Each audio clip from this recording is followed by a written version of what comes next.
Hi dears, welcome back to my channel. അപ്പോൾ ഇന്ന് വീണ്ടും ഒരു ഇഫ്താർ സ്നാക്കായിട്ടാണ് വന്നിട്ടുള്ളത്. നല്ല അടിപൊളി ടേസ്റ്റുള്ള ഒരു അടിപൊളി സ്നാക്കാണ് കേട്ടത്. അപ്പോൾ ഇത് നമ്മൾ ചിക്കൻ വെച്ചിട്ടൊക്കെയാണ് തയ്യാറാക്കിയെടുക്കുന്നത്. ഒരുപാട് പണികളൊന്നുമില്ല, വളരെ ഈസി ആയിട്ട് നമുക്ക് തയ്യാറാക്കിയെടുക്കാൻ കഴിയും. കഴിക്കാൻ നല്ല ടേസ്റ്റാണ് കേട്ടോ. അപ്പോൾ എല്ലാവരും ട്രൈ ചെയ്ത് നോക്കണം. അപ്പോൾ നമുക്ക് ഇതെങ്ങനെയാണ് തയ്യാറാക്കുന്നതെന്ന് കണ്ടു നോക്കാം. അതിനു മുമ്പായിട്ട് എൻ്റെ ഈ ഒരു ചാനൽ ആദ്യമായിട്ട് കാണുന്നവരുണ്ടെങ്കിൽ ഒന്ന് സബ്സ്ക്രൈബ് ചെയ്തിട്ട് സപ്പോർട്ട് ചെയ്യണം കേട്ടോ. വീഡിയോ കണ്ടുകൊണ്ടിരിക്കുമ്പോൾ നിങ്ങൾക്ക് ഇഷ്ടമാവുണ്ടെങ്കിൽ ആ ലൈക്ക് ബട്ടണും കൂടെ ഒന്ന് ക്ലിക്ക് ചെയ്യണേ. ഇനി നമുക്ക് റെസിപ്പി എങ്ങനെയാണെന്ന് കണ്ടു നോക്കാം. ഇതിനു വേണ്ടി ഞാനിവിടെ ഒരു ബൗളിലേക്ക് ഒരു 200 ഗ്രാം ചിക്കൻ എടുത്തു വെച്ചിട്ടുണ്ട്. അപ്പോൾ ഇതിവിടെ എല്ലില്ലാത്ത ചിക്കനാണ് കേട്ടോ, ചെറുതായിട്ട് കട്ട് ചെയ്തിട്ട് എടുത്തിട്ടുണ്ട്. ഇനി ഇതിലേക്ക് ഒരു സവോള ഇതുപോലെ റഫായിട്ടൊന്ന് കട്ട് ചെയ്തത് ചേർത്ത് കൊടുക്കുന്നുണ്ട്. അപ്പോൾ സവാള ഒരുപാടൊന്നും ചേർത്ത് കൊടുക്കരുത്, ഒരു ചെറിയ സവാള ചേർത്ത് കൊടുത്താൽ മതി. ഇനി ഒരു പച്ചമുളക്, ചെറിയൊരു കഷ്ണം ഇഞ്ചി, 5-6 വെളുത്തുള്ളി അല്ലി എന്നിവയും കൂടെ ചേർത്ത് കൊടുത്തിട്ടുണ്ട്. അപ്പോൾ പച്ചമുളകൊക്കെ നിങ്ങളുടെ എരിവിനനുസരിച്ച് കൂട്ടിയും കുറച്ചൊക്കെ കൊടുക്കുക. ഇതിലേക്ക് നമ്മൾ മുളക് പൊടിയും ചേർത്ത് കൊടുക്കുന്നുണ്ട്, അപ്പോൾ അതിനനുസരിച്ചിട്ട് ചേർത്ത് കൊടുക്കുക കേട്ടോ. ഇനി ഒരു പിടി മല്ലിയില ഇതുപോലെ ചെറുതായിട്ടൊന്ന് കട്ട് ചെയ്തിട്ട് ഇതിലേക്ക് ചേർത്ത് കൊടുത്തിട്ടുണ്ട്. അടുത്തതായിട്ട് ബ്രെഡാണ് ചേർത്ത് കൊടുക്കുന്നത്. അപ്പോൾ ഞാനിവിടെ 2 ബ്രെഡ് എടുത്തിട്ട് ഇതുപോലെ ഒന്ന് പിച്ചിയിട്ട് ഇതിലേക്ക് ഇട്ട് കൊടുത്തിട്ടുണ്ട് കേട്ടോ. ഇനി നമുക്കിതിലേക്ക് ഒരു കോഴിമുട്ട ചേർത്ത് കൊടുക്കാം. ഇനി നമുക്ക് മസാലപ്പൊടികൾ ചേർത്ത് കൊടുക്കാം. 1 ടീസ്പൂൺ കുരുമുളക് പൊടി ചേർത്ത് കൊടുത്തിട്ടുണ്ട്, 1 ടീസ്പൂൺ മുളക് പൊടി ചേർത്ത് കൊടുത്തിട്ടുണ്ട്. ഇനി ഒരു 1/2 ടീസ്പൂൺ ഗരം മസാല ചേർത്ത് കൊടുത്തിട്ടുണ്ട്, ഒരു 1/4 ടീസ്പൂൺ ജീരകം പൊടിച്ചതും കൂടെ ചേർത്ത് കൊടുത്തിട്ടുണ്ട്. ഇനി ആവശ്യത്തിന് ഉപ്പും കൂടെ ചേർത്ത് കൊടുക്കണം. ഇനി നമുക്ക് ഇതെല്ലാം കൂടെ ഒരു മിക്സിയുടെ ജാറിലേക്ക് ഇട്ട് കൊടുക്കാം. അപ്പോൾ നമ്മളിത് മിക്സിയിലിട്ടിട്ട് നന്നായിട്ടൊന്ന് ഗ്രൈൻഡ് ചെയ്തെടുക്കുന്നുണ്ട്. അപ്പോൾ അതിന് വേണ്ടിയിട്ട് ഇത് മുഴുവനായിട്ടും ഈ ഒരു മിക്സിയുടെ ജാറിലേക്ക് ചേർത്ത് കൊടുത്തിട്ടുണ്ട്. ഇനി ഇതിലേക്ക് പാലാണ് ചേർത്ത് കൊടുക്കേണ്ടത്. അപ്പോൾ ഞാനിവിടെ ഒരു 1/2 കപ്പ് പാല് ചേർത്ത് കൊടുത്തിട്ടുണ്ട്.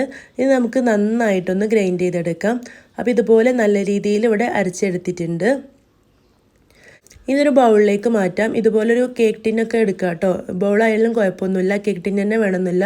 അതിലൊരല്പം ഓയിലൊന്ന് തേച്ച് കൊടുത്ത ശേഷം നമ്മൾ അരച്ച് വെച്ചിട്ടുള്ള ഇതിലേക്ക് ചേർത്ത് കൊടുത്തിട്ട് ഒന്ന് ലെവൽ ചെയ്ത് കൊടുക്കുക. അപ്പോൾ ഇതുപോലെ സ്പാച്ചുല സ്പൂണൊക്കെ വെച്ചിട്ട് നല്ല രീതിയിലൊന്ന് ലെവൽ ചെയ്ത് കൊടുക്കണം കേട്ടോ. ഇനി നമ്മളിത് ആവിയിൽ വേവിച്ചെടുക്കുകയാണ് ചെയ്യുന്നത്. അതിന് വേണ്ടിയിട്ട് ഞാനിവിടെ ഇഡ്ഡലി ചെമ്പിൽ വെള്ളം വെച്ച് കൊടുത്തിട്ട് തിളച്ച് വന്നിട്ടുണ്ട്. ഇനി സ്റ്റീമർ വെച്ച് കൊടുത്തിട്ട് അതിലേക്ക് ഇത് ഇറക്കി വെച്ച് കൊടുക്കാം. ഇനി അടച്ചു വെച്ചിട്ട് ഒരു 1/2 മണിക്കൂർ ഏറ്റവും കുറഞ്ഞ തീയിലിട്ടിട്ട് ഇതൊന്ന് ആവി കയറ്റി വേവിച്ചെടുക്കണം. ഇപ്പോൾ ഇവിടെ ഒരു 1/2 മണിക്കൂറൊക്കെ കഴിഞ്ഞിട്ടുണ്ട്. ഞാനിതൊന്ന് തുറന്ന് നോക്കട്ടെ. അപ്പോൾ ഇതിവിടെ റെഡി ആയിട്ടുണ്ടോ എന്ന് അറിയാൻ വേണ്ടിയിട്ട് എന്തെങ്കിലും ഒരു സ്റ്റിക്ക് വെച്ചിട്ട് നമുക്ക് ഇതിൻ്റെ എല്ലാ വശത്തൊന്ന് കുത്തി നോക്കിയിട്ടുണ്ടെങ്കിൽ ഈ സ്റ്റിക്ക് നല്ല ക്ലീൻ ആയിട്ടാണ് വന്നിട്ടുള്ളത്.